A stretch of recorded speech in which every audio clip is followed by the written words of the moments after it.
Good morning, good afternoon, everybody, wherever you may be joining us from.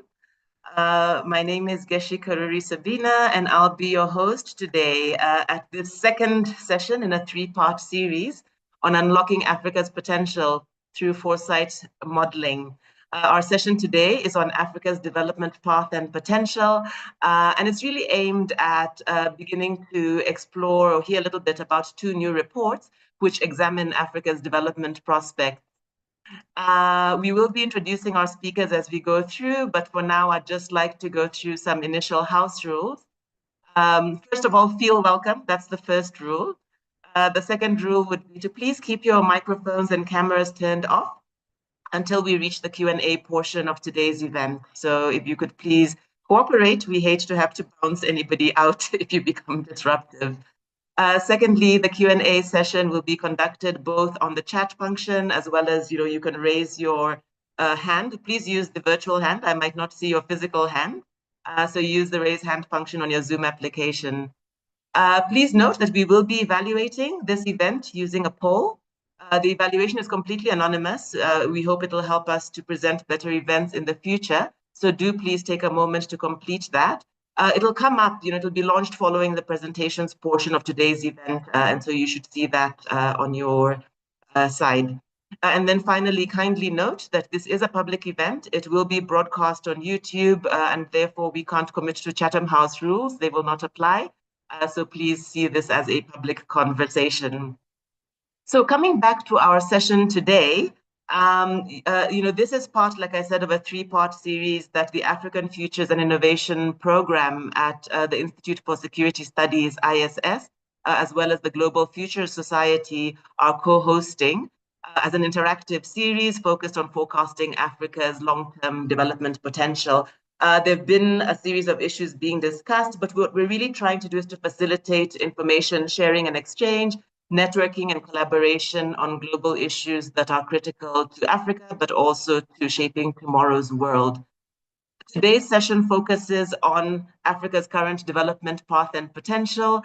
As you would have seen, hopefully, in the invite that you accepted, this is premised on the idea that Africa has really made significant progress in several fronts, maternal and infant mortality, food security, critical basic services, and so forth.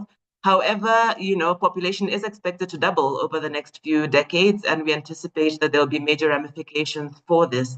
What we've done today is to invite our speakers, and we're really pleased at the caliber and diversity of speakers we've got on board today, to really guide the audience into some information about what's happening with that development path, but also shedding light on what appear to be really essential issues and questions that we could begin to explore, but also pursue in terms of Africa's development. So we've got three fantastic speakers this morning.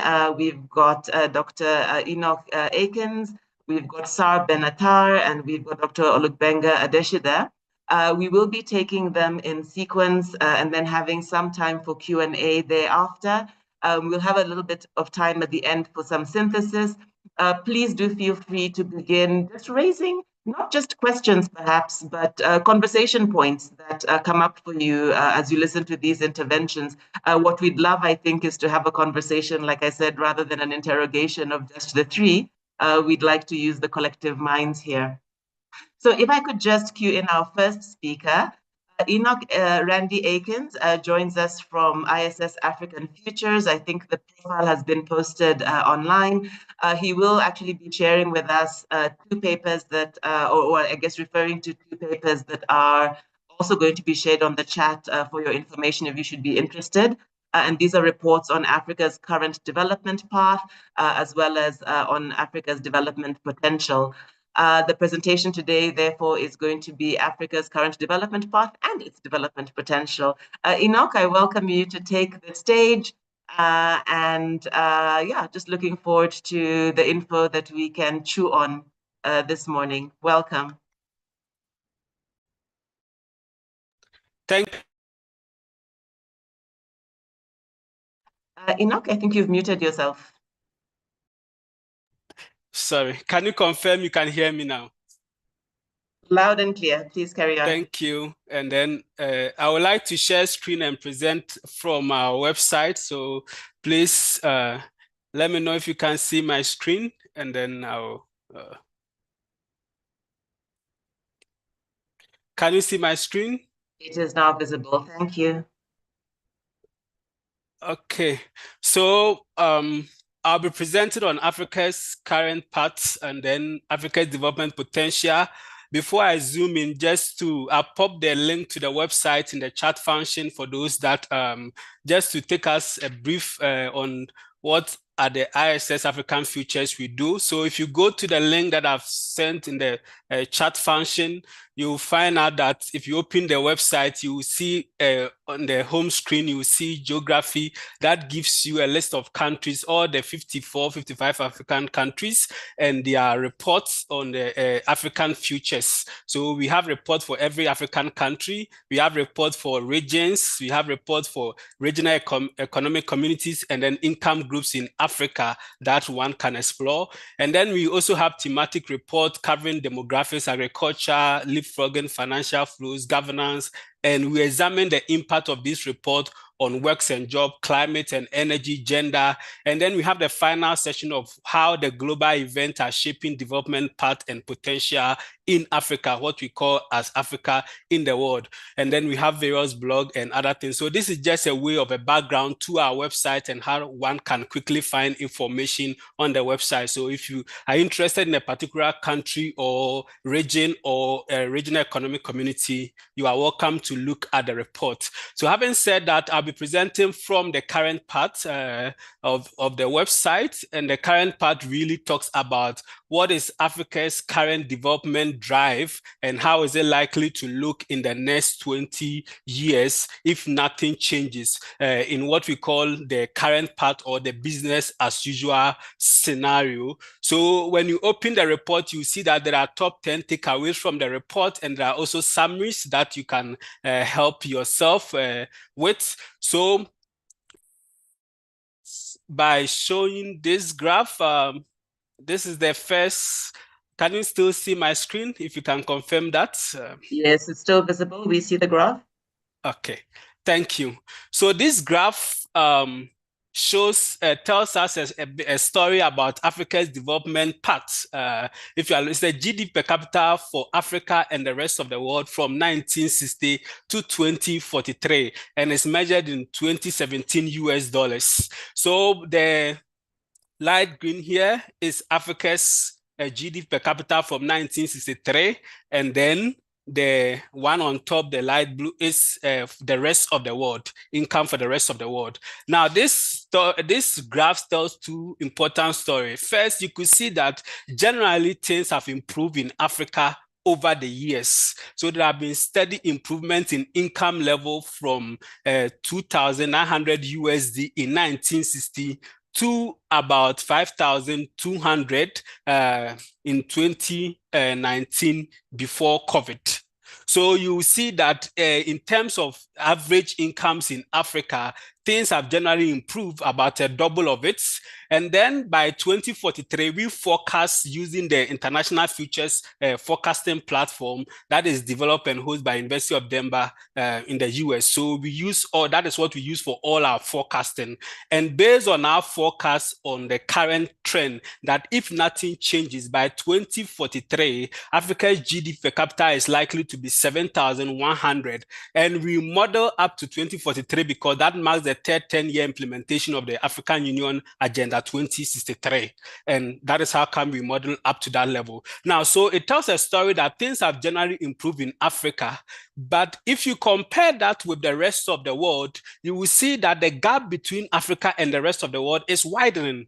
So even though things are steadily improving in Africa, it is improving at a much slower rate compared to the rest of the world. So whilst in 1960, the GDP per capita of Africa was about half of the rest of the world, by 2019, before COVID, it was just about 1/4, and it's forecast to widen. So that is the real challenge with Africa's development path. So whereas things are steadily improving in Africa, they are improving at a much slower rate compared to the rest of the world. And Africa is struggling to catch up in the global sphere of things. Another way to look at this also is what you mentioned earlier about the population and other things, what we all know. If you look at this graph, also talks about the size of Africa's economy versus its population as a percentage of the world's economy. So if you look at, for instance, in 1960, Africa's GDP was about 2.9% of the world's GDP, but its population was about 9.3%. By 2000, even by 2020, Africa's GDP is still about just 3.1% of the world's economy. So you see that there have not been much improvement. And look at the population. It now constitutes about 17.2% of the world's population. So you see that whilst our population is rapidly increasing compared to the rest of the world, our economy or GDP in terms of the global sphere of things has been stagnant over the years. And based on our forecast by 2040, you will see that our, population will constitute about 22.7%, whilst GDP will just constitute about 4.5% of global economy. So that is a real challenge with Africa. So even though things are improving, because of our rapidly growing population, it's the income associated with each improvement is very small per person. And another way to look at this is also to look at extreme poverty for Africa and then selected countries. So here you can, Africa, and then this graph showed a percent of people below the poverty line of 1.9. And on the left-hand side is percent of population. On the right hand is the number of people. And you could see that the yellow line is China, the green is Africa, and then the blue is India. Look at 1990. The number of people that were in extreme poverty in China was about 66.3%, and Africa was just about 46.5%. So you see that in terms of extreme poverty, China in 1990 had more extreme poverty rate than Africa. In terms of the actual figure, look at the number, almost 780 million people. But over the years, by 2013, China has almost eliminated extreme poverty at this poverty threshold, and Africa is still struggling to meet extreme poverty. By 2019, before COVID, it was about 34%, and based on our forecast, it's likely to be 17.8% of people living in extreme poverty in Africa. And that really is the challenge. So it's clear that if nothing is done, Africa cannot meet the SDG or any of its ambitious target. So with this in mind, we ask ourselves what can be done to quicken, or what can be done to help Africa move on to a higher development path. And that is what we call Africa's development potential. That is what we refer to as Africa's development potential. So what we do is that we design a set of interventions that we believe can help Africa to move quickly to its development potential. So based on our analysis and our literature, if you read the report, there are several factors that is condemning Africa to modest improvement. Those areas include governance issue. Of course, we all know they include demographics, the fact that Africa is still having a rapidly growing population, health outcomes are poor, and the likes. And then education also is not better compared to the rest of the world. And then Africa is still having infrastructure challenges, technological issues, and agriculture is still subsistence, and manufacturing. Most African countries are still deindustrializing. And of course, Africa trades less with itself than it trades with the rest of the world. It trades more with their colonial masters, China and other regions compared to itself. And in terms of foreign direct investment, Africa also has limited investment. So what we do is that we model intervention in all of these 8 sectors, and we combine them to what we call the combined Agenda 2063 scenario. So we ask ourselves, how does better governance in the form of improved transparency, less corruption, improved democracy, improved security, how does it affect Africa's development path? Then we ask ourselves, how does better demographics and health, improve health outcomes, improve demographics, and then more and better education also affect Africa's development path? We also model infrastructure and leapfrogging technology improvement, and then physical and basic infrastructure. And then we also model an agricultural revolution. If Africa improves agriculture, how does it affect its potential path? And then manufacturing, we talk about manufacturing transition. How does a manufacturing transition improve Africa's growth potential? And then we model the full implementation of the African Continental Free Trade Agreement. If that agreement is fully implemented, how does it affect Africa's development path? And then finally, the financial flows also. We talk about aid, we talk about remittances, and then we talk about foreign direct investment. If you go to the website and you click on each of these thematic areas that I've mentioned, the details interventions that are done are listed in those, in those thematic areas. So I will not bore you with the specific interventions of that. So we do this and we add all of them together and we call it the combined Agenda 2063 scenario. That gives you the maximum potential for every African country. So these interventions are done at the country level, and then we aggregate them to be at the regional and then the continental level. So if you click on any of the countries on the website, these interventions are done at the country level. So when we do that, we see that this is the size of Africa's economy compared to what it would have been in the current part. So you will see that on the current part, Africa's GDP is forecast, based on our forecast, to reach about 7.3 trillion. But with these specific interventions that I've mentioned in these various sectors, it can get to about 10.8 trillion if these interventions are implemented successfully. And then also in terms of GDP per capita, you will see that it's a lot of improvement compared to just, so by 2043, we forecast that Africa's GDP per capita on the current part, business as usual, will reach 6,900 on average, but with these interventions, it's likely to reach 9,400 in the combined Agenda 2063 scenario, which means that there is a potential for Africa to actually improve its development path quickly compared to what it is doing now. And I just want to show this, that even with this, all our 9 things that we are talking about, if we do that, look at our scenario by 2043, even compared to the rest of the world in terms of income, average income, you will see that even though the scenario actually improved income compared to the rest of the world, Africa will still be struggling to catch up in the global system in terms of income, which actually necessitates that we must do something more rapid and more quickly to be able to do that. So, and then if you look at in terms of poverty also, this is in terms of extreme poverty based on our scenario. Here again, extreme poverty, the left-hand side is million of people, the right-hand side is a percent of population.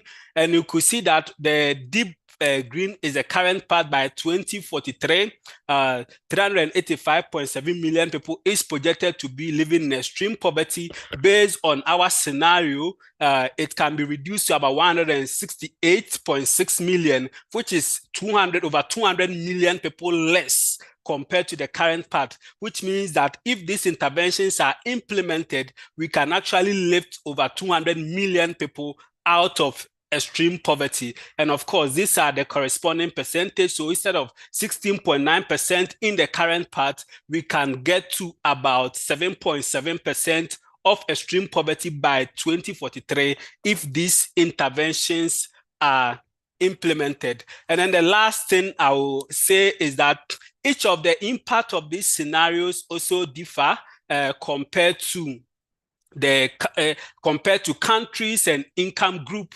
in specific, in terms of the impact of each of the scenarios on poverty and on income. So typically you find that in low, when you find that in low-income countries, for instance, the impact of agriculture on poverty is highest because most people in in low-income countries depend on agriculture for for their daily subsistence. In terms of income, by 2043, you will see that in almost whether low income, lower middle, upper middle income country, you see that is the implementation of the Continental Free Trade Area agreement that has a maximum impact for income to increase GDP per capita, and then manufacturing. So this tells you that Africa, things are improving much in Africa, but at a slower rate. But Africa also has the potential to increase its development path to a much higher level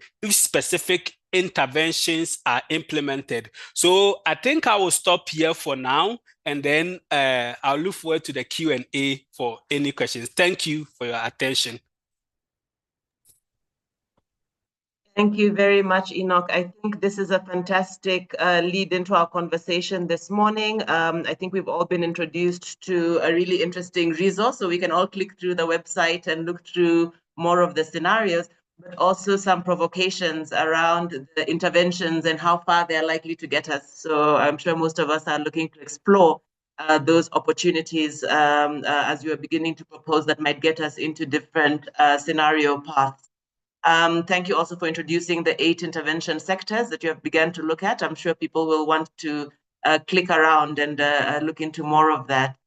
We want to go straight into our second intervention today, which is a presentation by Sar Ben Attar, and this will be on the future of collaboration in Africa's growth recipe, from industry alliances to cross-industry ecosystems. Sar is the founder of Ascent Growth Partners in South Africa. The bio will be posted onto the chat, so you can read more into the full depth of it. But what you will see is that Ascent Growth Partners actually focus on strategic innovation and ecosystems-driven growth, supporting fast-growing economies both in Africa and Southeast Asia. In fact, Sar is also the South African chapter president for the Asia CEO community and an executive fellow with the Center for the Future of Organization at the Peter E. Drucker School of Management. Sar's work has really been based on this idea of an innovation-driven approach to growth, tapping into opportunities in the industry and firms' ecosystem. So I think quite an appropriate first response about how do we get into the potential. Sar, you're welcome to the stage. It's good to see you this morning. Good morning, everyone. I'm always conscious that when I say good morning, you may be calling in from other parts of the world. So if it doesn't, not good morning for you, but rather a good afternoon or good evening, all the same, it's great to be here, and special thanks to you, Geci, and the organizers for such a professional job and bringing us all together. I know it's been quite a few weeks in the making. My presentation will be slightly different in a number of forms. Firstly, I will not be showing you any slides. If you are interested in the particular models or frameworks that we use to support what I'll be speaking about, practical examples, or would just like to speak and unpack this further, you'll have my contact details afterwards, and I'd love to have a conversation at a more appropriate time. What I would love to do, though, is to engage in a conversation. And hopefully, if we do this well, we might actually do it in a slightly shorter time than allocated to me, so you'll get a few more extra minutes for the Q&A session, which is really where I think this brain's trust of the so many people that have joined us this morning will be able to fully engage. So that's my promise to you for today. Let's dive in and talk a little bit more about the role of partnerships and collaborations in Africa's growth recipes. It's quite a mouthful, I must say. I'm kind of looking back. I might have chosen a kind of a shorter topic for the presentation. But perhaps a few definitions first that might be helpful when we start to delve into this topic. I guess the first one is perhaps a quick clarification about what do we mean by the future? Because there are a lot of opinions about the future. And in fact, when we speak about the future, and it's so nice to see, I can see a few familiar faces here are also involved in the field of foresight. certainly when we discuss the future, we're very much working from the assumption or from the departure point that the future cannot be predicted, it cannot be modeled, it cannot be forecast, but it can be anticipated, it can be imagined, it can be thought about, and therefore it gets created by the impact that it has on the decisions that we make today, therefore on the investments that we make, both in terms of capital, in terms of management attention, in terms of focus, in terms of development of talent, and in terms of the inspiration that we provide others as they forge forward into the future. Also, in terms of this definition, I have to mention that we, in fact, speak about multiple futures. So as we cannot foretell what the future is, we can certainly develop a multiplicitous understanding of the future, of how the future could evolve in various ways. And this very much links to how we think about partnerships and collaborations.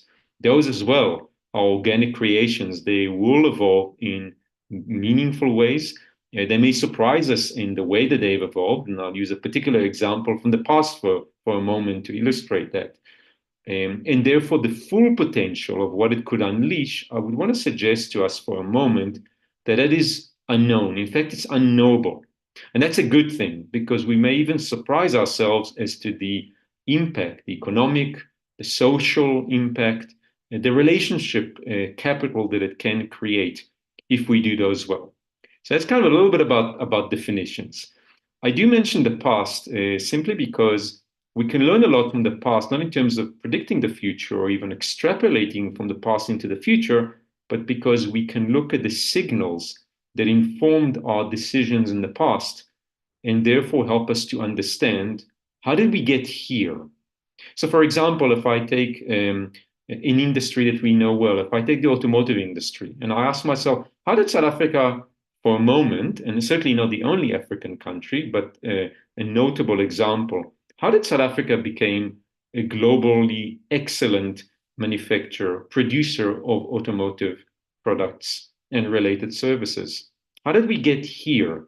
And in order to understand that, we have to go back to the past and start to identify what are the kind of signals that were available then that made it possible for people to make decisions, to make investments, to grow in talent, in capabilities, in market reach. And in that context, what are the kind of collaborations and partnerships that took shape? Now, I actually went back to check, because I was personally curious as to when did the automotive era start in South Africa? And in fact, it started all the way back in the 19th century, in 1896. The first vehicle that was ever brought into South Africa, a Mercedes-Benz vehicle, or as it was called, kind of a cart without a horse, it was referred to then, was brought very soon after the invention of the internal combustion engine in the first vehicles that were made. The first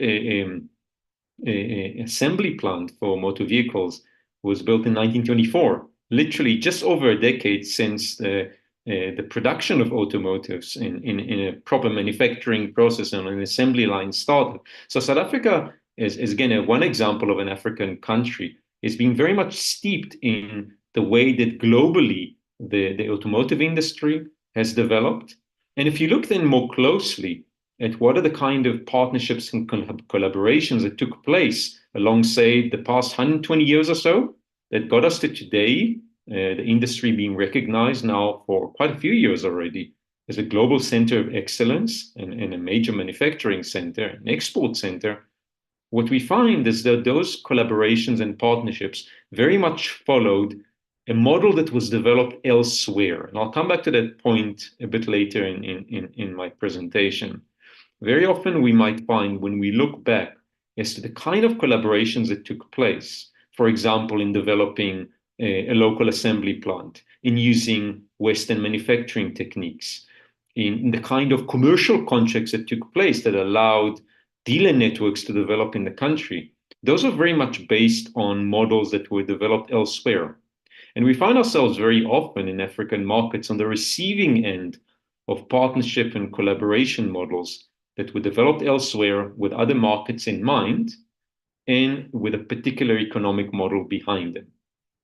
Now, when we kind of fast forward to more recent times and start to examine the collaborations and partnerships that began to take place, and again, it's a bit more fortuitous because we have more information about recent events. I'm going to shift gear for a moment into a different industry and talk about how do collaborations and partnerships that were perhaps developed more locally here, that were experimented in and gave rise to models, to commercial models that were not necessarily simply copied from elsewhere, we find a slightly different story. So I'm going to shift gear for a moment to talk about telecommunications, an industry perhaps that is most synonymous with leapfrogging in Africa. Mobile telephony did not exist on this continent until the early 1990s and has grown to a significant scale over the last 20, 25 years. So when we look at that for a moment and ask ourselves, how do we get here? How do we get to that particular industry to develop the kind of partnerships and collaborations that we see today?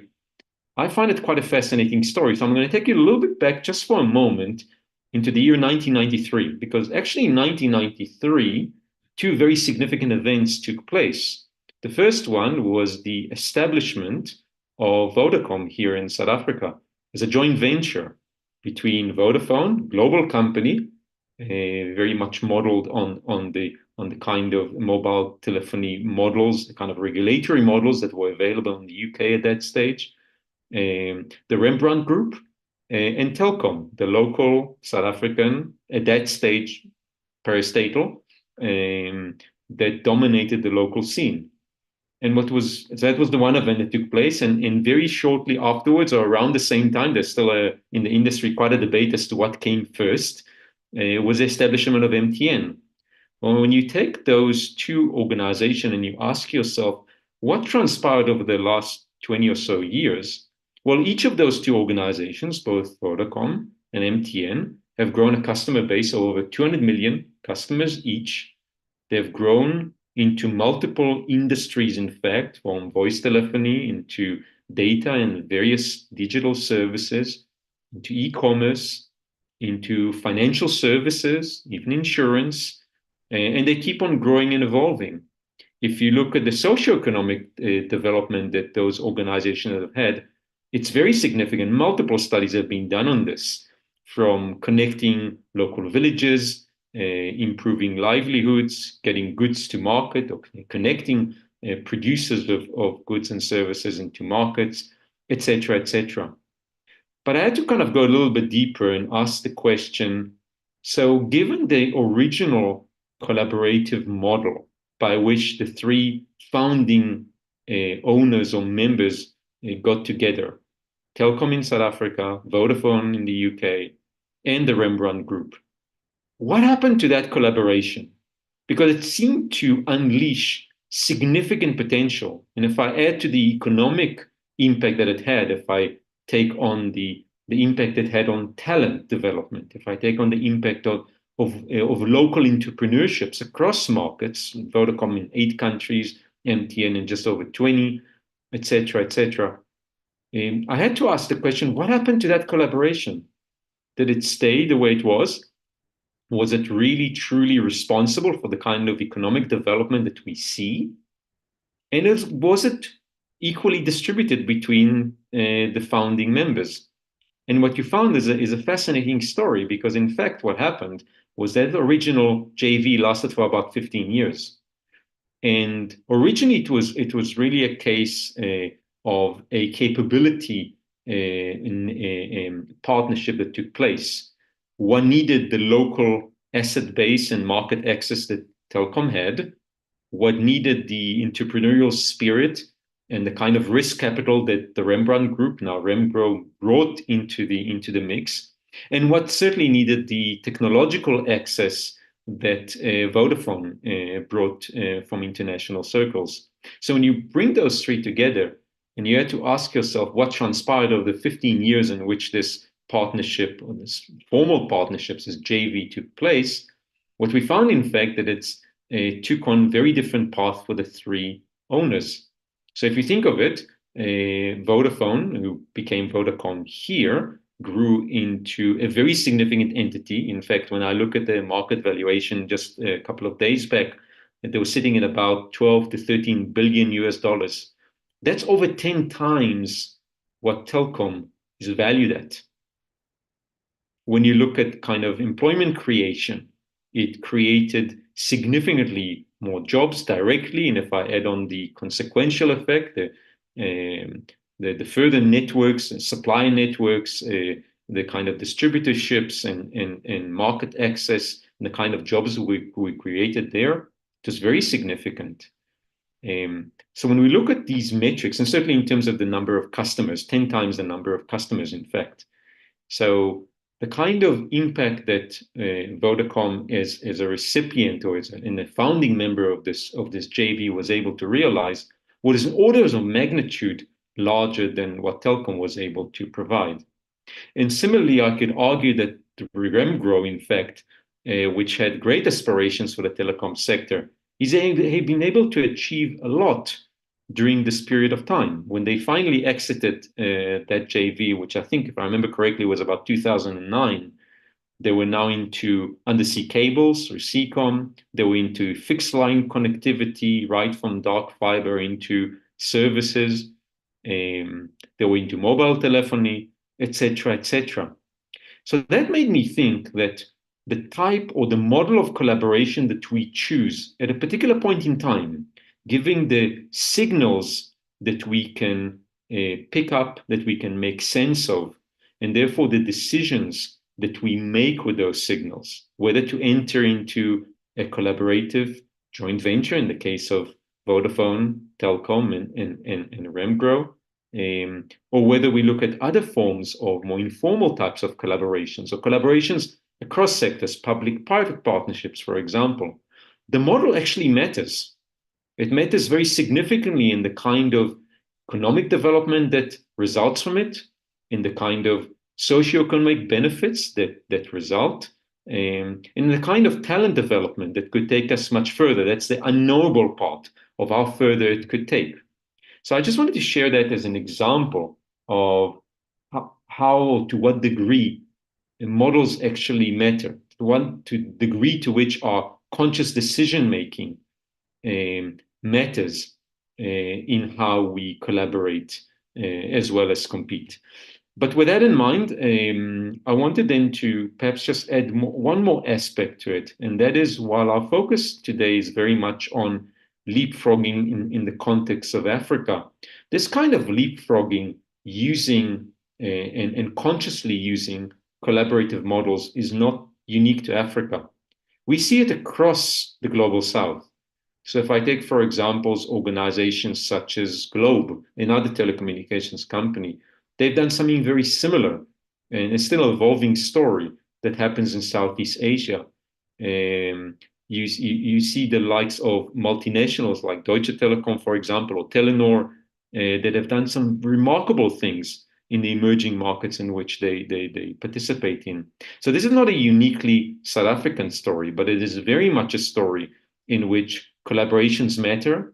They have significant impact, and the impact is long-lasting, both economic and otherwise. And with that in mind, perhaps I want to highlight, kind of in closing, 3 questions, and I'll share those in the chat window, and hopefully these are useful in the way that we think about realizing Africa's potential and that growth recipe that we spoke about, and why partnerships and collaborations matter very significantly to those.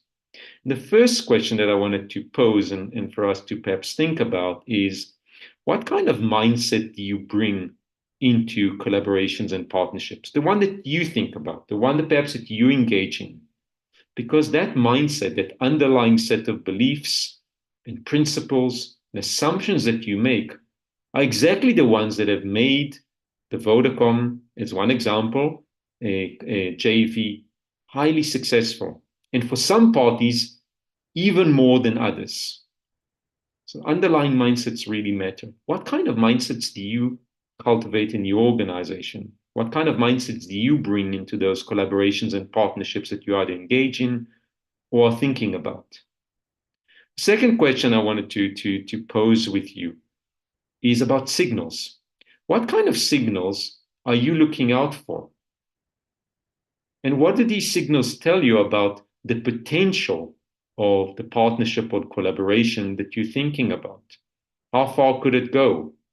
Are you simply looking at signals that were prevalent in the past and are extrapolating to the future?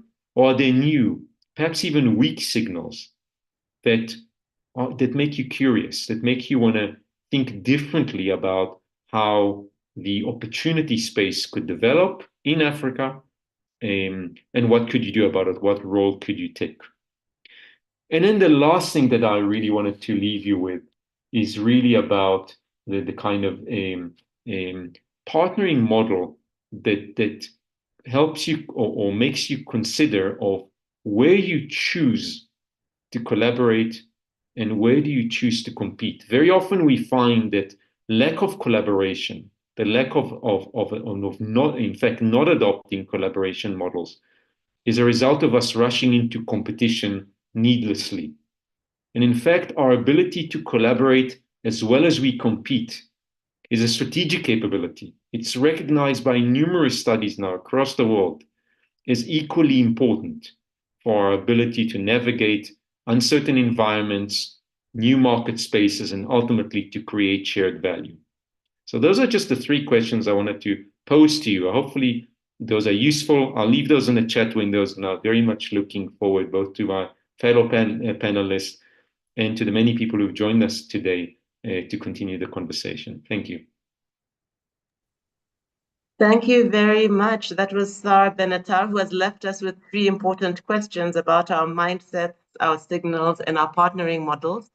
I think there's an important message here. Often when we speak in the space of futures and foresight, obviously we're pushing people to look forward, but we're being reminded that hindsight is also clearer and a useful place to learn from. So what are we learning? What lessons are we taking from what has passed, the use of case studies, and this important issue of what are the more endogenous models that have perhaps taught us something about our ability to do things in ways that are context specific, and what lessons can we take away from that into future mindsets, into future signal watching, and into the partnering models we consider.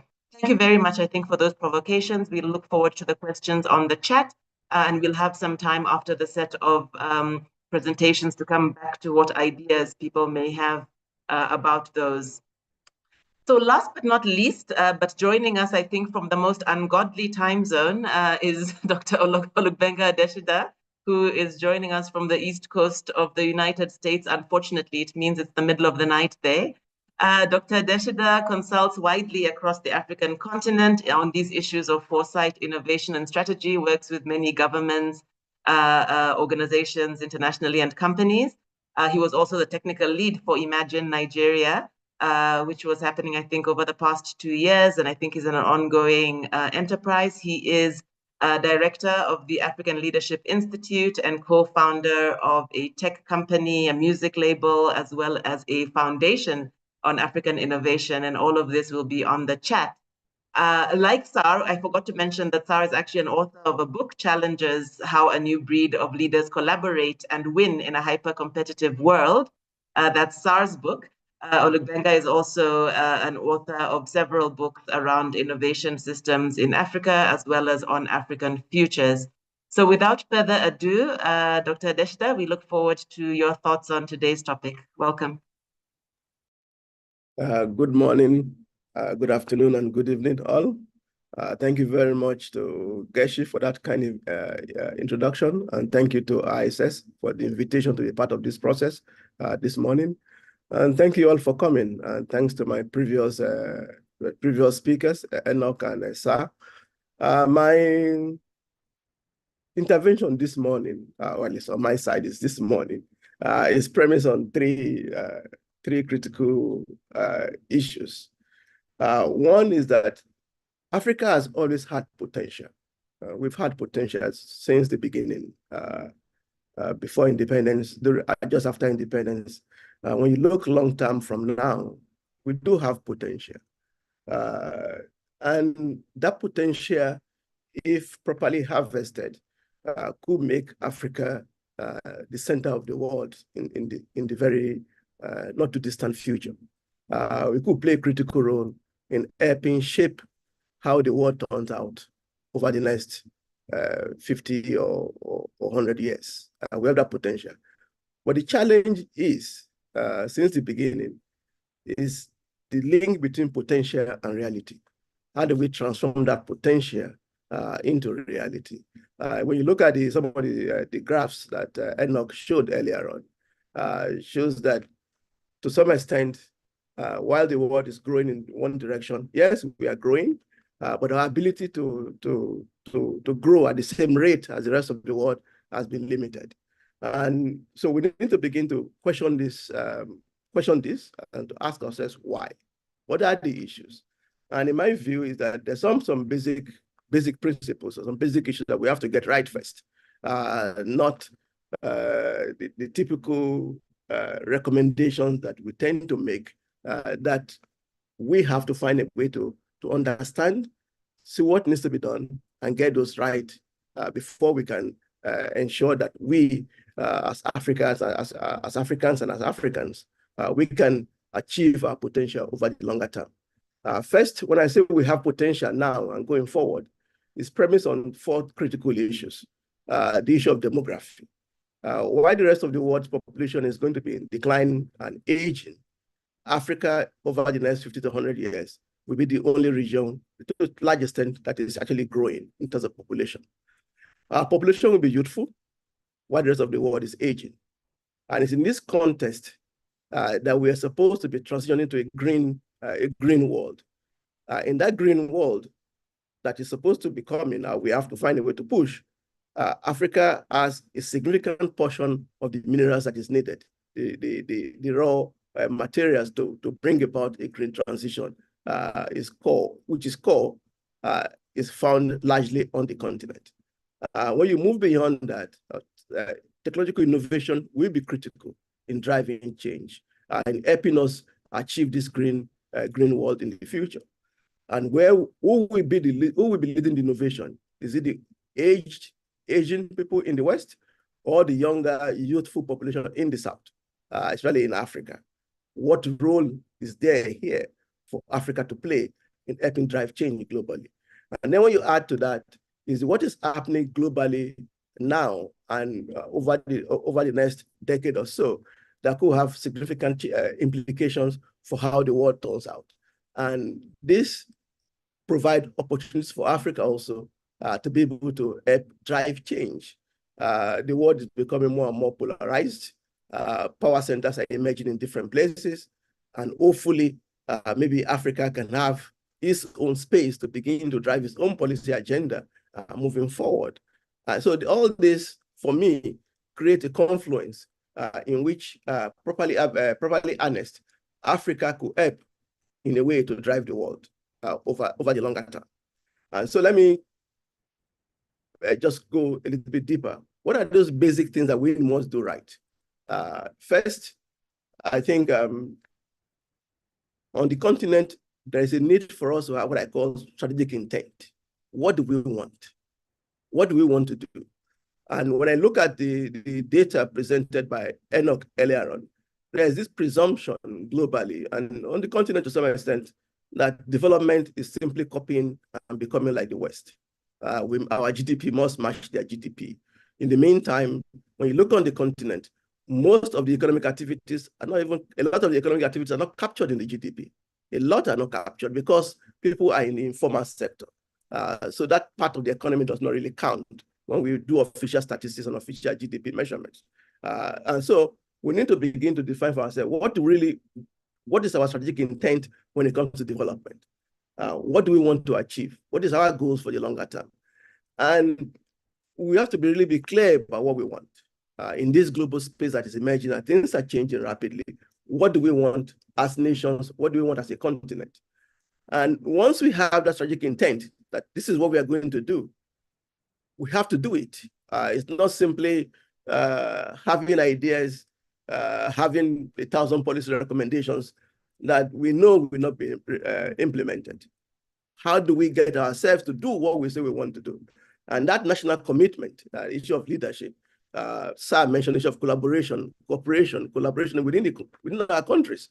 And development is not, cannot be driven only by official policies from the central bank and the government and the federal governments, or the national governments in many of our countries. It has to be a society, a wider society-driven processes in which leadership from the civil society is crucial, leadership from the community is crucial, leadership from government is crucial. But how do we bring everybody to the table? How do we speak the language that everybody understands so that all of us can be part of this change that needs to take place?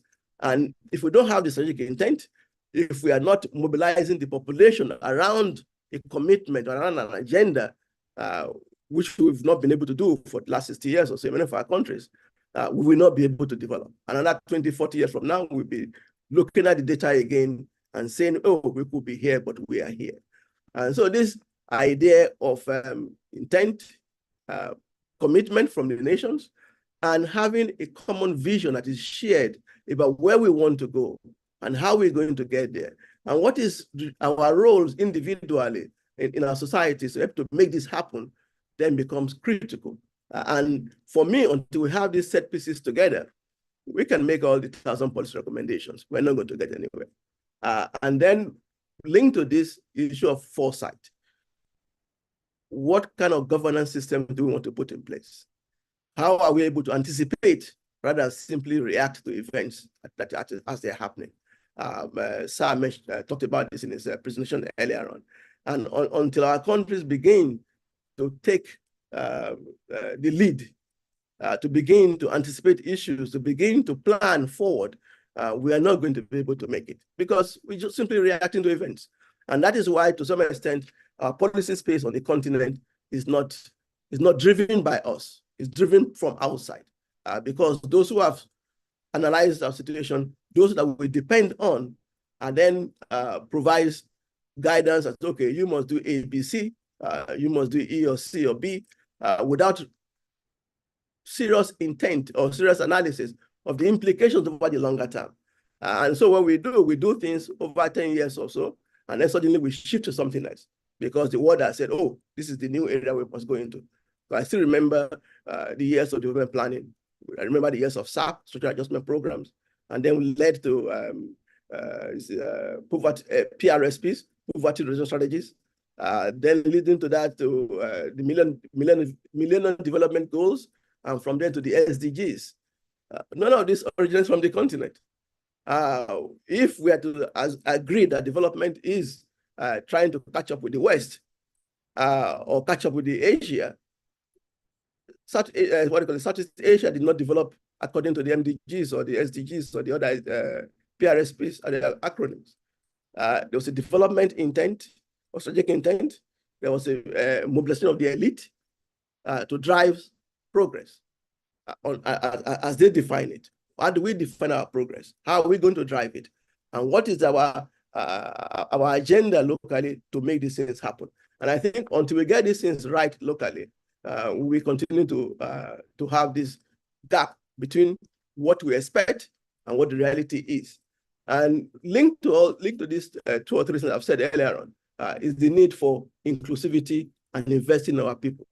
Our people must be the center of development, not profits, not investment rate, but people. What is the impact of what we are doing on our population? And are we inclusive in driving, moving society forward? Everybody has to be part of that process of development and investing in ensuring that we have the capacity and that we have the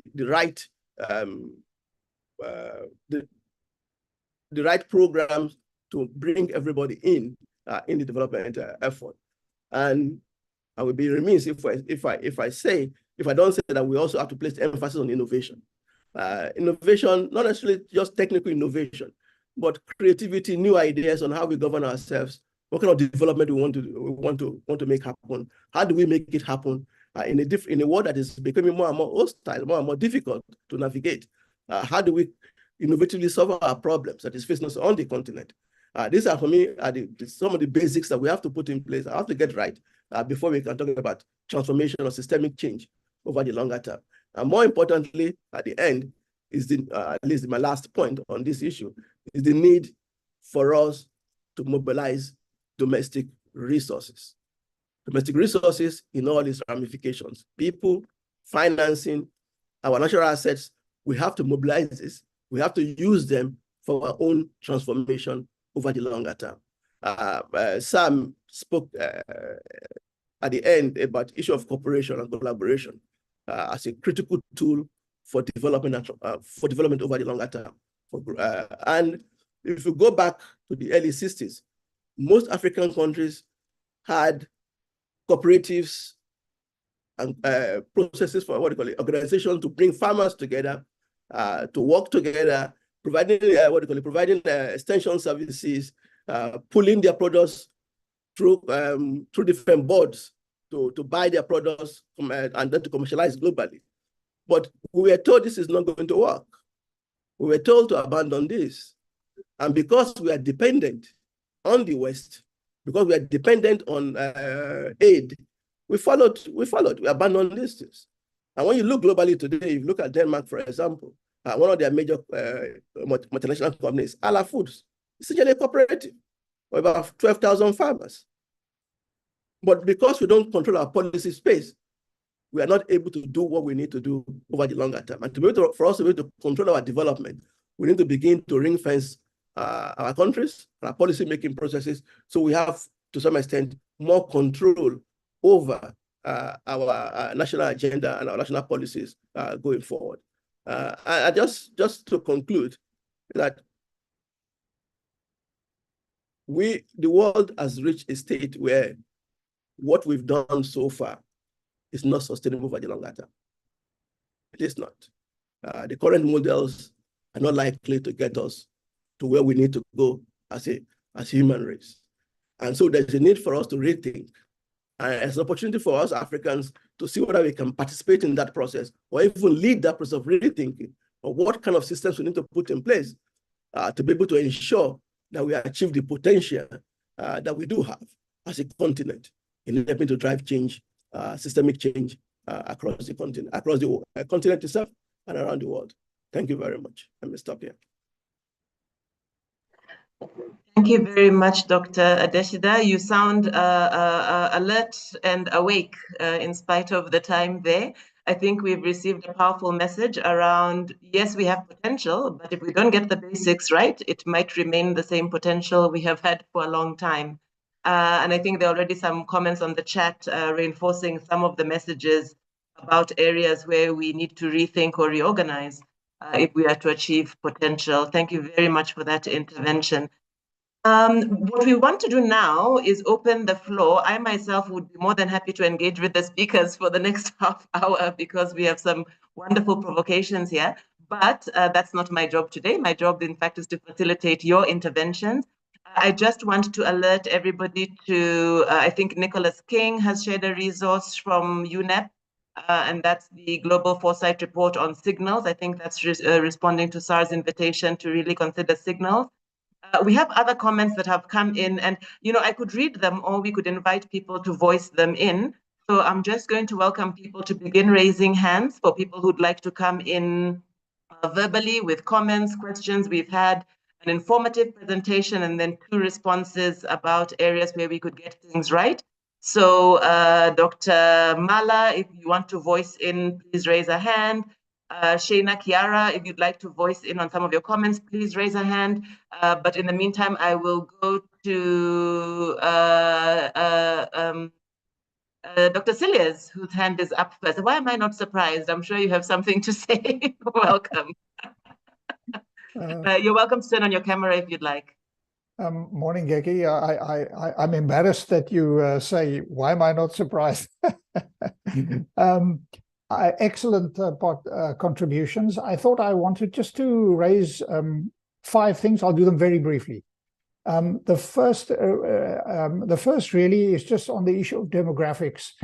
It's very important for Africa to move more rapidly to get to its demographic dividend. So that demographic transition is very important because labor at low levels of development makes the largest contribution to growth.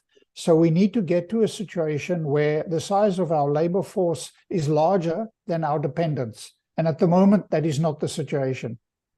First point. The second point is that we spoke a lot about innovation and leapfrogging. The prerequisites for leapfrogging and for innovation is that we need to get to a situation where household electricity is available to everybody, and that we can do through renewables, decentralized off-grid systems. Household electricity, a prerequisite for almost anything else.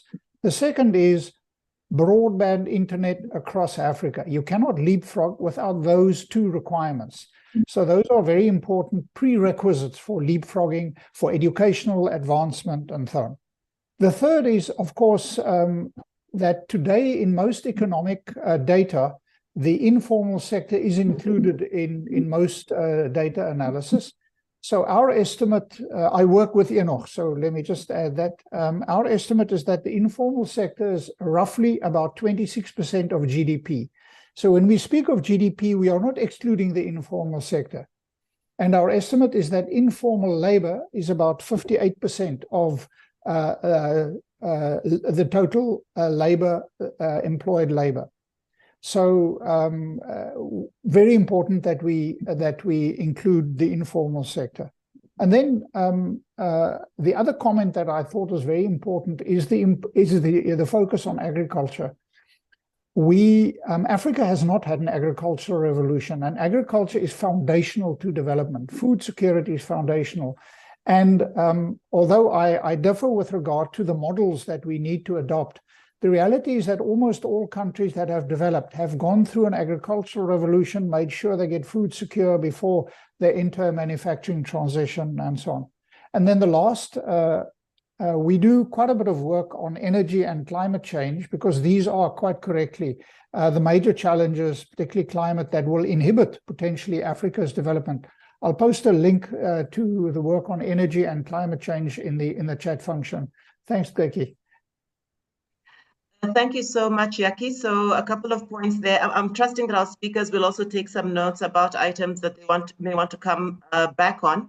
If I can throw in one of mine, because noting these different intervention areas, some of which Yaki is emphasizing, one thing I wondered is, if we combine all positive things for the positive outcomes, obviously, then that seems like the right thing to do.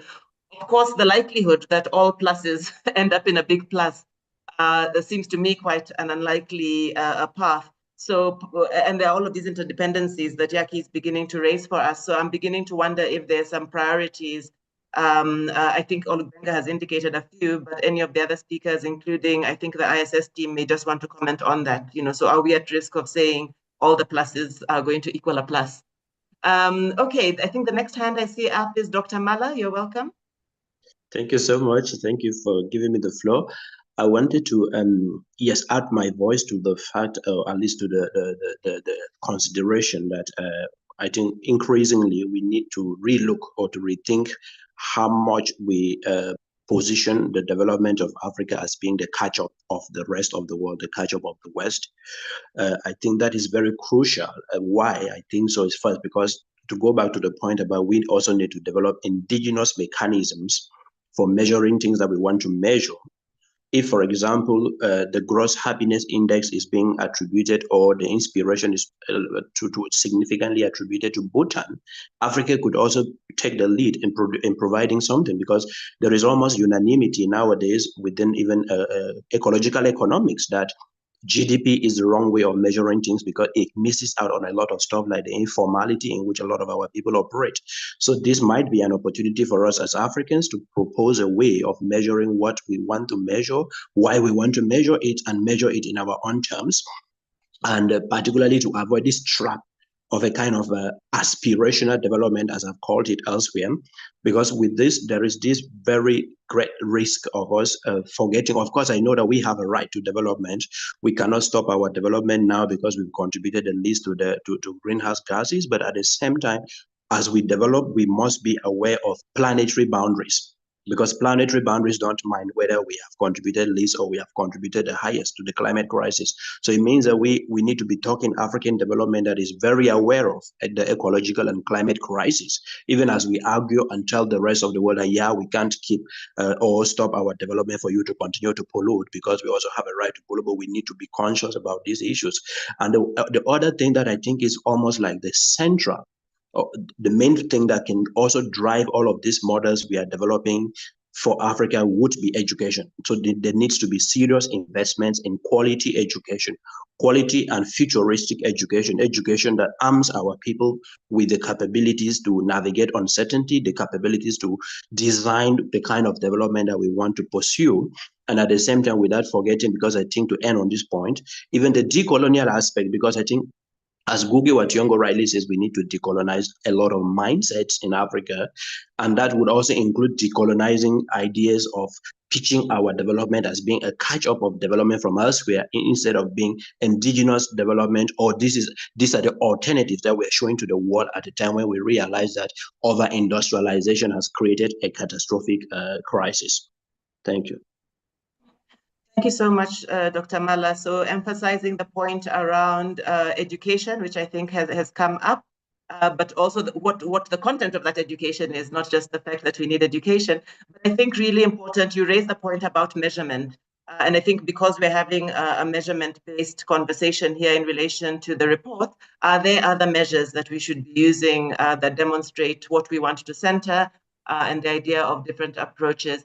Just calling to your attention that the evaluation may have begun to come up. Please, at your leisure, feel free to respond to the poll. I will carry on to Zenzi Patla. You're welcome to take the floor. And you're welcome to come on camera if you'd like. Okay, thank you. Hi, thank you very much. Thank you for all the presentations. They were very insightful. I would just like to build, I just want to sort of build on what has already sort of been said by Dr. Mala, as well as it was primarily from what Mr. Adesia had said as well. The thing is, like with Africa, it seems like typical approaches have not seemed to work in terms of our development. And this is also in line with the idea of this whole thing of we are supposed to catch up with the West. I think we need to, yes, change our mindsets a lot with that. And speaking to that, now going to sort of the discussion that SAR had spoken about, because I'm based in South Africa, and SAR had mentioned, like, for example, the automotive industry and different industries which seem to be doing well right now, but at what cost? Because South Africa has the highest inequality in the world. So yes, we may have a thriving automotive industry and we may have good telecommunications, but the way, how did we get there? When we look back, how did we get there? This was built on the back of segregation and exploitation of labor. That's how I see it. And then when you think about like the new generation, we see that Gen Z as well as millennials as well are very frustrated. We see that with the uprisings like in Kenya, right? We are tired of our leaders and our governments doing the same things. They say the same things to us all the time, but there are no jobs. Cost of living is killing us. When my parents were my age, they were able to buy a house. Most young people today can't do that, right? If you want to talk about also going, collaborations in Africa, we see that and I'll go to West Africa. We see that there's been a breakup between ECOWAS, between ECOWAS and now the Alliance of Sahel States. And we see that they're now organizing themselves around different ideals and things like that. So there's such a shift going on in Africa. And I just want to get like the opinions from all of the speakers on how these because I haven't read the reports yet, but have these types of shifts been accounted for in your modeling process? And one last thing I'd like to say, again, to something that SAR mentioned about collaborations and things. If you look at like indigenous collaborations, I'll take savings, for example, right? When you look at like how African people save, we have like, and obviously I think they call this different names in different parts of Africa. But like in South Africa, for example, it's called like a stokvel, right? And that is based on trust. And, people put in money, it's a group of people who put in money together and they save together and each person gets like a payout at a certain time. Why are we not leveraging those types of relationships to design our own saving systems instead of always trying to do it in like the Western way or collaborate in Western ways? Because we do have indigenous systems here, but it's like those are often overlooked a lot of the time. But thank you so much. Those are all the comments that I have. Thank you. Thank you so much, Zenzi. I think there's a lot there, and I'm hoping speakers are taking some notes on specific questions. I really like this point about, are we considering new socio-political shifts that are happening on the ground as we speak, and how are those affecting the models? So I definitely hope we can come back to that and some of the other comments on new models and issues. I'm rushing through because I'd like to get all of the hands in before we come back to the speakers. I'm excited that people are engaging with the content. There are comments coming through on the chat. That I think, again, people are welcome to voice in if they want, but there's some issues coming up about trade-offs. There's a question, are we too positive about the free trade agreement? So is that something to look at? Some complementary comments as well on the session, and then some points about climate policy. Nicholas, your hand is up next. Let's come to you. Welcome. Yeah, morning. Thank you, Geci. Appreciate that. I just wanted to ask how much of that modeling incorporates the natural resources-based constraints for the continent. I'm part of the author team from that UNEP Horizon Scanning Signals report. I put the link in there. I was part of the IPBES Africa Regional Assessment, Biodiversity and Ecosystem Services. The continent is largely still intact from a natural resource base, but that is being compromised quite rapidly. It's also being recognized by the rest of the world, and we're starting to see this new scramble for Africa, to coin that term, the buying up of land for monoculture plantations, for carbon sequestration to deal with climate change. Fresh water resources being looked at, our fisheries, ocean resources being completely trashed by illegal fishing and so on, the advent potentially of deep sea mining off Africa's coast by multinationals and so on. And we really need to have a much greater vision around how we're going to manage our resource base and not have it exploited as 100 years or so ago. So I'd like to understand from the speakers, how much of that is incorporated in that modeling. I think the very first speaker even said these projections are based on if nothing changes. Well, things are changing rapidly, very rapidly, geopolitically, resources. I think in Africa, we've heard a lot about the demographic changes. Absolutely. Food security is going to be huge. So we can't afford to have these massive land grabs from other countries and multinationals and so on. And of course, Africa is touted to be the continent that's going to be worst hit by climate change impact. So we want to talk about, I think Yaki talked about, internet connectivity and all this, of course. But that infrastructure becomes much more vulnerable, and how are we going to cater for that? So sorry, a lot of questions. I'll try and stop there because, you got a lot of speakers. Thank you very much. Really great seminar. Thank you so much, Nicholas. I think that's a fantastic question. Enoch, you're taking lots of notes, I can see. So what is the model considering in terms of some of these important dynamics? And as much as Dr. Deshida is telling us to mobilize our resources for ourselves, others have the same idea. So what are we doing about that? I see TK Poe's hand up, my colleague here at Wits. You're welcome to come in. And then we will probably see whether we take some responses if there aren't other hands. Carry on, TK. All right. No, good morning, and thank you for the session. Quite enjoyable. Mine is just a direct question. I think the last speaker spoke about, I think he called it ring fencing public policy, or maybe another word might be the capture of public policy. And I think it tends to be something which is quite not spoken about. Look, if speaking from, I think, the South African position and also partly SADC, a lot of the things that the region and many of the countries in it are encouraged to get involved in, whether it's, if you look at the just transition, right, we're told that, listen, you need to move to this new way of doing it because, it helps everyone else. But in truth, it's really a lot of countries, I think let's be very specific, in certain instances, countries like Spain, who are selling, Denmark, who are selling their products into the continent. And we don't, unlike the Americans, we don't recognize lobbying. And even within South Africa, there's many NGOs, and I always remember, I think the late President Robert Mugabe used to say, be very careful when working with NGOs, but they seem to be, seen as these good fellows who are just here to help us. So if he could maybe just expand upon it and just the problematic nature of having NGOs and a lot of these, I'd call creatures of public policy capture, who are not out in the open, who don't conduct their business in the right way, and actually just work within our political elites, and it's actually not a transparent process.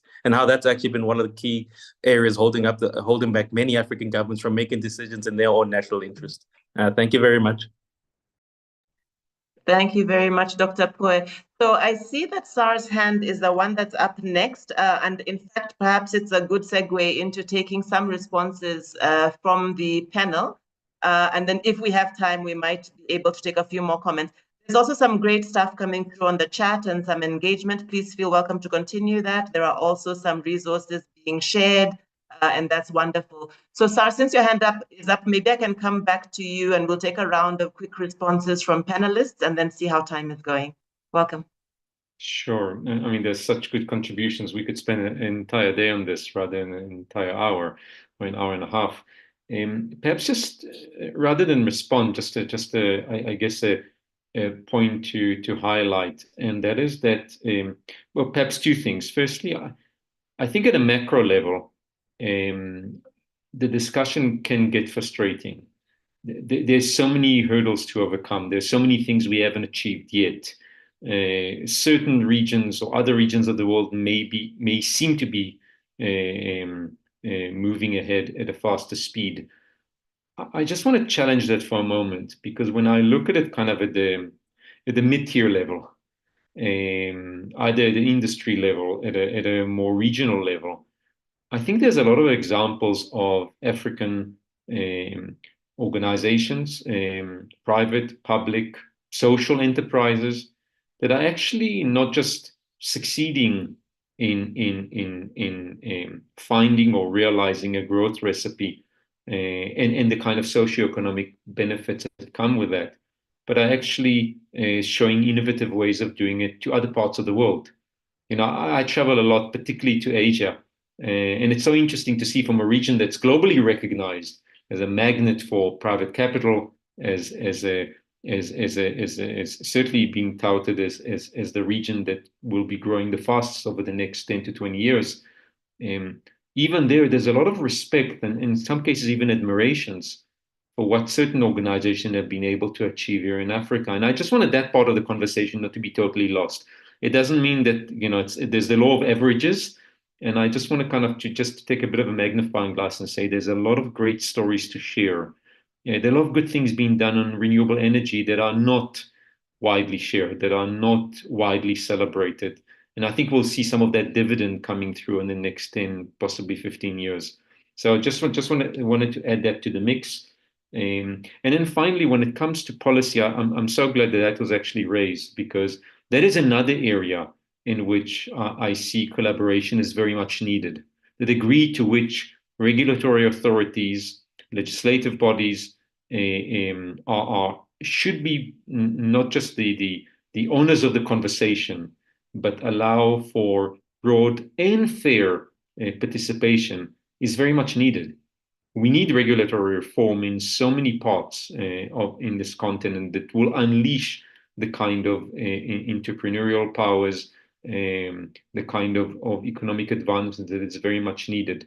And we need to find the right model that works in an African setting for that. I don't think we found it, but I think there are some interesting examples that we can certainly poke into and examine. So just wanted to add the kind of the role of collaboration in there. It's still very much a work in the making. Thanks. Thank you very much for that. And I think it's an important reminder that we possibly need, in a way back to your presentation, Sir, that we possibly need to make a bit more effort in learning from our own experiences and examples, good and bad. I don't know that our level of awareness, but if not just awareness, the depth of analysis we undertake to, in fact, make sense of what is the lesson here and have we taken that lesson forward. That's a big part of what innovation is about, is in fact this capacity to learn. And so thank you for bringing that back. I just want to circle back to, and maybe I come back to you, Dr. Adeshida, and then come back to Enoch, because I think, Enoch, you've got some specific questions. Again, you don't have to respond to all, but I think there's some that are quite specific to the studies. But Dr. Adeshida, I see you're coming through on the chat. Are there any responses you'd like to voice at this time? Well, just one or two things. I've seen the comments by Yaki. Good morning, Yaki. The issue is that, yes, there is a need for different development model for the continent. But this does not mean that we are saying no need for agriculture, no need for manufacturing. We need to farm. We need to produce our food. Right now, the country is importing billions of dollars worth of food annually. Over time, we began to consume the food that we don't produce. We place less value on what is produced on the continent when it comes to food. I remember growing up in Nigeria, what we ate for breakfast then and today is completely different. We ate our African food for breakfast, but now everyone seems to be eating imported wheat, which is used to make cereal or to make bread and co. So the issue then is, how do we reorient our development in a way that suits our interest? We have to farm, yes. We have to manufacture, yes. But what is the best way for us to go forward? And linked to the issue is this, the issue of learning. I remember clearly in the 60s, it was development planning. And Africa made significant progress from Ghana, Nigeria, in terms of growth, in terms of having impact on the social sectors, in the health sector, in the educational sectors. We make big strides. But problem came, and suddenly we were told that what we were doing was completely wrong and has to be thrown out. And we have to start completely, we have to shift 180 degrees to something else without trying to understand what did we do right in those early phases? What did we do wrong? How do we improve on those so we can actually learn from our experiences to use it to correct the mistakes that we make so we can move to that next stage. Same thing with ISI, what do you call it, import substitution industrialization strategy that we begin to put in place in the early 60s, which by 70s, 80s, we were told is not going to work. You must shift wholesale to something else. So this is the issue. It is not that we say we're not going to manufacture, we're not going to produce food, we're not going to focus on agriculture. It is that we need to find a way to do this in a context in which we have a path that is designed by us and that is based on the lessons and the what we are doing on the continent to help us move to that next stage. Lastly, one of the comments that was made on ecology and by earlier on is probably one of the next crises that is going to face the continent. Countries like Liberia, in which tracts of land are being bought either by Qatar, by some foundation somewhere, and local communities are being pushed out from their land to be able to farm, to be able to produce their food. It's not only in West Africa, East Africa, the same is happening in East Africa. And so these issues of development, we need to begin to look at it a bit more strategically in our countries, at the regional level, to begin to make some decisions which we have to, that is, to begin to minimize some of this that is happening right now that is going to drive us to more and more problems over the longer term in terms of creating conflict and not allowing us to move to where we need to be moving towards in terms of I think that's it. And then there's a question on the issue raised on the African Free Trade Area. The African Free Trade Area, for me, is one of the innovations of the last that is critical for Africa's transformation. But like everything else, it's just a tool. And that tool is success or failure that depends on what we do. And if we do everything right when it comes to the free trade area itself, there's also some underlying factors that we need to get right. If you are not producing, what are we going to trade?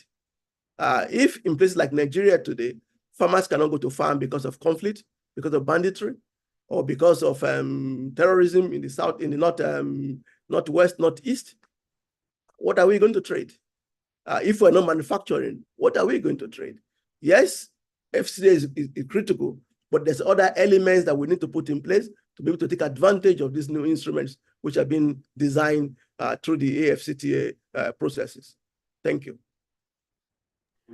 Thank you so much for that, Dr. Adeshida. So it's not so much the what, we agree that all of these things must happen, but the how, and how are we more self-empowering in the way we do that. The debates are continuing on the chat. I love it. We are probably not going to take another round of Q&A. I want to maybe take us towards ending where we began, and that's to come back to Enoch. There's some direct questions, maybe too many for you to respond, but you may have picked a few where you'd like to clarify issues from the perspective of your study. You're welcome. Yeah, thank you. Too many questions and comments directed about the study, and I'm very excited about it. So I'll just be brief. I think the first thing I would like to say is that all our interventions are done at the country level. So they are not one size fits for all. So if you take the country reports, each of the uniqueness of each country, we do intervention to suit a country level, and before we aggregate them at the continental level or at the regional level. So I will entreat people to have a look at the specific countries or even the thematic areas. You see that the interventions are details. And then the issue about framing the development as a catch-up, I don't think that we are necessarily saying that we should frame our development part as a catch up to the West or anything. All that we are saying is that these are the gaps. We need to get there. How Africa must get there must be an African conversation with our own unique strengths and our own unique ideas, learning from our own past experiences and best practices from other examples around the world. That is why we do country level interventions, and we try as much as possible to work with NEPAD and other agencies so that we can get an African buy-in. And that is why, by the way, we model based on the Agenda 2063, which is an African-driven development, what do you call it, not the SDG, if you like. So we are very much in tune with Africa becoming its own this thing. And then in terms of the issues of measurement and the data, yes, Africa needs to have its own unique set of data, but the challenge is do those data exist?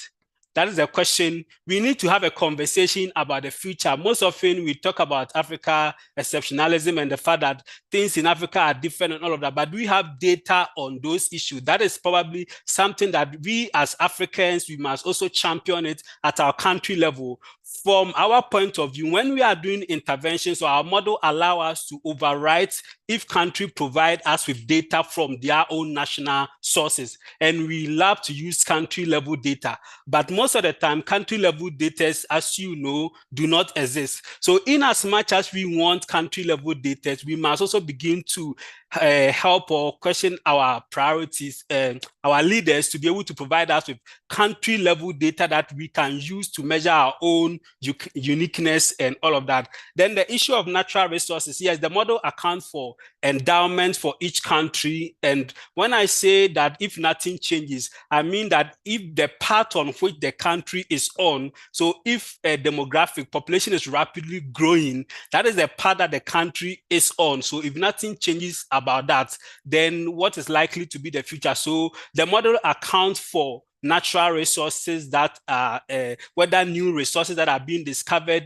resources that are being depleted, there's a way to account all of that in the modeling. And then somebody spoke about the socio-political issues, ECOWAS and all of that. Yes, we try to account for all of those things, even the socio-political issues in the, what do you call, you remember I mentioned our Africa in the world, which I think the seminar last week was on how global issues affect Africa development potential. And then the issues of energy and climate and how it's unfold in Africa development part. I think I'll leave that for next week, and I entreat all to join next week because that is really the crux of the matter for next week on Africa energy futures and climate, which will be handled. So I think think in all, I'm not sure I'm able to answer all of them, but just take a look at our reports at the individual level and the country level and thematic areas. There are a lot of country level analysis in the report. What I just presented was just a summary of what do you call it, the key issues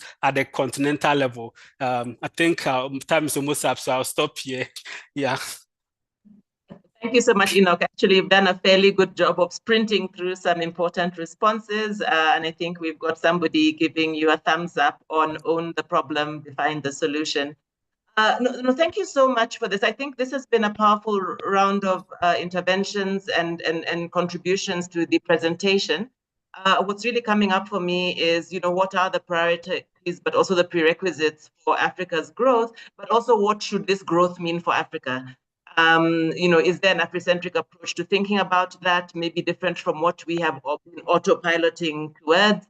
Are there different or new measurements that we want or need? And I think Enoch is reminding us, however, do we have data on those issues? Can we generate data on what we think might be different or additional priorities? I think we're being reminded that a lot is changing. There may be new risks and opportunities. What strikes me, for example, is that it's important, I think Yaki made the point, that we convert the population growth into a dividend for the continent, and we tend to emphasize education. But yet in some of what we're seeing, if you look at the Kenya case, it's youth already rising and they're highly educated. So a lack of education is not the issue there. There's something else that's happening that we possibly also need to own and pay attention to because people are still excluded from economies, but also from governance decisions that affect their ability to participate and contribute. I think we've had some comments that are useful around governance forms, the collaborative approaches, and the learnings that we perhaps need to take forward in order to actualize this potential that we see for Africa. Colleagues, friends, I just want to thank you all for robust contributions. I am hoping the chat will be saved and added to the annex for this session, because I think there's some rich engagement there. As has been mentioned, the next seminar, I think, may be of interest to several people here. That's going to be on unleashing Africa's climate and energy futures, and that's happening on the 25th of July. So that's next Thursday, and so please look out for that to participate if you should be interested. I'd just like to take the last minute, we're just a minute over, so I hope I'm not going to be fired, to thank Enoch, to thank Olugbenga, and to thank Sa for your preparations and contributions to this conversation. And of course, to just recognize the team behind things here. We have Richard and Elise and Judith who have assisted with the preparations. We thank the ISS and the Global Future Society for this convening. And we send you off with wishes for a good day. May we please actualize our potential. Let's have a different conversation in the next 5 years. Thank you, everybody.